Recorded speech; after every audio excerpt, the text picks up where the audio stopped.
pinagtutulungan ng mga bangag itong si Congressman Leandro de Garda Leviste dahil doon sa tinatawag na Cabral Files. Kita nyo ha, unang-una, ang sinabi nila ay, nako, yung Cabral Files na yan, sapilitang kinuha yan ni Leandro Leviste. Ano ibig sabihin nun? Ibig sabihin inamin nila na authentic nga. Kasi bakit naman kukunin ng sapilitan isang bagay na hindi naman totoo? Pero at the same time, ito namang si ombudsman, ang sinabi ang pinakita lang sa amin ay partial, hindi yung buo. Pero ang sinabi naman talaga ni Congressman Leandro Leviste na pinaniniwalaan ko naman, talaga namang binigay nila at pinakita niya. Malaya niyang pinakita yung file sa ombudsman dahil alam naman niya na sa ating saligang batas, talagang tanging ombudsman lang naman talaga may kapangyarihan na gumawa ng kaso, no? Sang-ayon doon sa Cabral Files. Tapos syempre, itong si Vince Dizon na hindi ko alam talaga kung bakit ganyan ngayon ang sinasabi ni Vince Dizon. Pero alam ko kasi matino naman si Vince Dizon niya, no? Nung kami magkasama sa kabinete ni Tatay Digong, no? Pero ngayon, pinasisinungalingan niya na may alam daw siya sa Cabral Files. Pero ang version naman ni Congressman Leviste na talagang alam naman ni Secretary Dizon yan at parang sinusugad pa niya yung pagkuha ng files at para ipasa publiko nga yung files na yan. Ako, pagkakaalam ko kay Secretary Dizon, yan ang gagawin niya. Kasi si Secretary Dizon, ang pagkakaalam ko sa kanya, siya ay matino at malinis at he believes in transparency.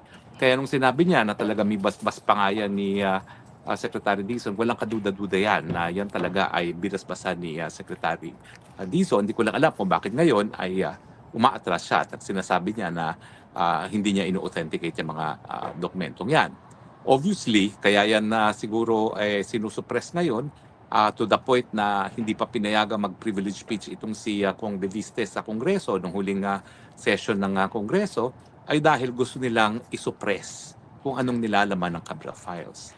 Ano ba nang alam natin sa nilalaman ng Cabral Files? Unang-una, diyan natin malalaman yung 100 billion na insertion din ni Bangag dun sa 2025 budget at saka posible rin na baka nandun din yung 2026 budget na 100 billion din na sabi naman ni Congressman Zaldisco ay meron talaga, no, at siya pa nag-deliver ng 25% ni Bangag, no. Pangalawa, yung mga cabinet secretaries na talagang may mga sarili silang mga insertions at syempre ang pinaka-importante, sino-sino sa mga congressman at senatong talaga ang mayroong mga malaking mga insertions, no, sa budget. Mga insertions na yan po yung talagang hindi dapat na dyan dahil hindi pa yan kasapi doon sa binuong NEP, no, National Expenditure Plan, at yan ay ipinasok lamang habang dinidinig ang budget sa Kongreso. O nga pala po, no, sabi ng bilyonaryo, meron daw kung 8 million na insertions. Well, una-una po, hindi po insertions yan. If at all, siguro po yan ay mga maliliit na proyekto, hiningi ng mga mayor na dumadalaw sa akin nung ako'y spokesperson. Ang ginagawa ko po dyan ay sinusulatan ko ng DPWH kung pwede ma-accommodate yung request ng mayor. All the time po, kapag meron akong request, meron namang accompanying letter from the LGU na nagre-request. Kumbaga ako, I'm just endorsing. Now, kung yan po ay napapasok sa NEP, hindi po yan insertion. Kasi yan po ay talagang dumaan sa proseso dyan sa DPWH. Ang insertion po, hindi kasama doon sa budget proposal ng DBM at ng Presidente at syempre ipinasok lang ang proyekto dyan na mismo sa Kongreso. So yung 8 million, na hamak 8 million na mga multipurpose hall sa mga lugar gaya ng Ifugao, I'm sure po yan po ay sinama na sa NEP dahil nga po meron namang request ang mayor at yung request ng mayor ay inendorso ko lang po. Hindi po yan insertion at all kasi yung mga panahon na yon ay hindi na po ako miyembro nga ng Kongreso. So hindi na ako po pwede mag-insert. Wala na akong capability to insert. In any case, balikan natin si Kong Leandro Leviste. Bakit ba kapanipaniwala yung Cabral Files na yan? Unang-una, hindi para isugal ni Congressman Leviste ang kanyang pangalan.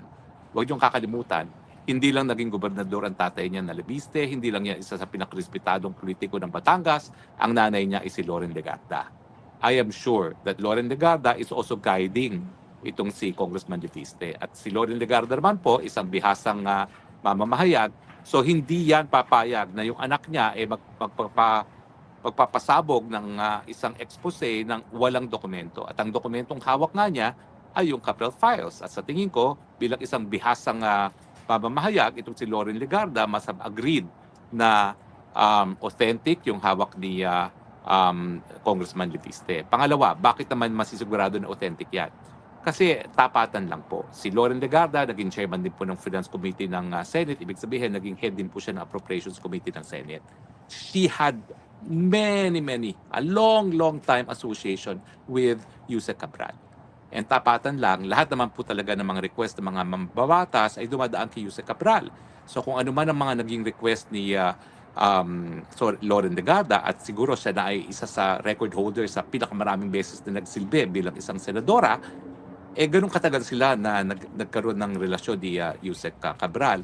So kung merong pagkakatiwalaan si Yusek Cabral para dun sa kanyang mga files, at kung talagang si Yusek Cabral ay nagpaplano na maging state witness, tingin ko si Leandro Leviste talaga ang kanyang pagkakatiwalaan. Bakit hindi mismo si Senator Legarda?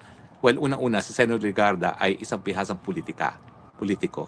Ayaw niyang pumanig sa kahit kanino ngayon sa nagbabangga ang dambuhala ng Marcos at saka Duterte. Bagamat si Senator Legarda po ay tumakbo kasama namin sa unity. So sa pag-iisip ni Loren Legarda, suportado ko pareho yan. Alam kong nag-aaway sila pero hindi ako papanig. Pero ang anak naman niya ay pwedeng pumanig. At syempre,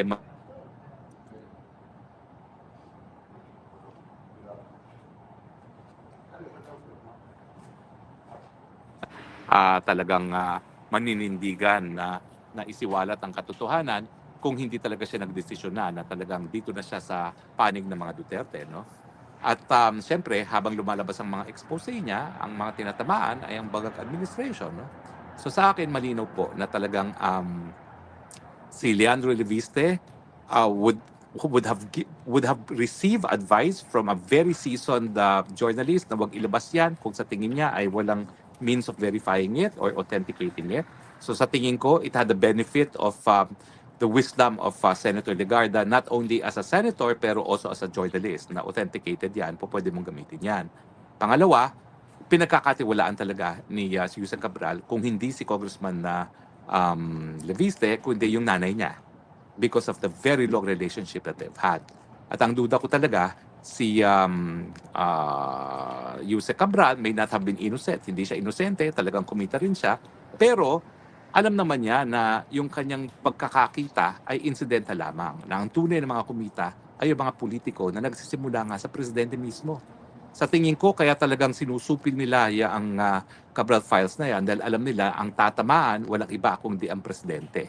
Lalong-lalo na yung sinasabi ni Zaldico na 100 billion insertion ng presidente sa 2025 at 2026 budget. At bukod pa dyan, siyempre, no, mayroon naman mga physical evidence. O, di ba? Sinasabi lang nila na yung tape na lumabas, sapilit ang kinukuha ni Leandro Leviste kay Yusek Cabral yung mga dokumento. Well, kung nakita ko mga picture, hindi naman po mukhang distress si Yusek Cabral. Paano naman siya magiging distress? Kumbaga, teritoryo niya yun DPWH. Kaya nga po mga politiko, never po yan pinupuntahan ni Cabral sa Kongreso. Sila po talagang nanliligaw kay Cabral dyan sa DPWH. Pupunta sila sa teritoryo ni Cabral. So paano naman ang gagawin ni Leandro Leviste na dun pa sa teritoryo ni Yusek Cabral niya sapilit ang kukunin ng mga dokumento? Dun sa nakita kong mga larawan po, wala, hindi naman po mukhang distress si Yusek Cabral. Mukhang malaya niyang binibigay ang mga dokumento kay Congressman Leviste. So ang conclusion ko po, siguro itong si Yusek Cabral, talagang isisiwalat na rin ng katotohanan. Aayusin lang niya yung kanyang testimonial immunity. Kasi alam niyo naman, pag ikaw nagsalita na walang pangakong immunity as a state witness or under the Witness Protection Program, lahat ng sasabihin mo may be used against you, di ba? Kaya nga yung warning ng Miranda rights, no? Anything that you say may and will be used against you, no? So dapat you have the right to be silent. At habang inaantay niya yung proseso niya, hindi ko alam kung ano nangyari. Siguro yung mga natatakot na ma-implicate ni Cabral sa talagang wide scale at saka talagang wala nang kahiyang kakorupsyon, no? At pag pandarambong ay siya nang nagdesisyon na kinakailangan mapatay na itong si Yusek Cabral nang sa ganon mapatahimik at maging sekreto ang kanilang mga pandarambong. Pero alam nyo, buti na lang binigay ni Yusek Cabral kay Congressman Leviste. Kasi miski siya ay napatay, nandyan pa rin yung dokumento na iniwan ni Yusek Cabral at hindi po pwede yan baliwalain ng kahit sino. Sinasabi nila hindi raw ma-authenticate. Paano naman Paano si Leandro Leviste na talagang magsasabi na binigay sa kanya ni Cabral bago mamatay, 'di ba? At hindi natin alam, baka meron pang ibang mga kasulatan si Jose Cabral na magpapakita na ibinigay nga yung mga dokumento niyan na meron na siyang kumbaga meron na siyang gut feel na baka nga malapit na ang kanyang kamatayan dahil meron mga tao na magpapatahimik sa kanya. Well, kung nasaan ka man, Jose Cabral, maraming salamat naman at iniwan mo ang smoking gun. Ito nga po yung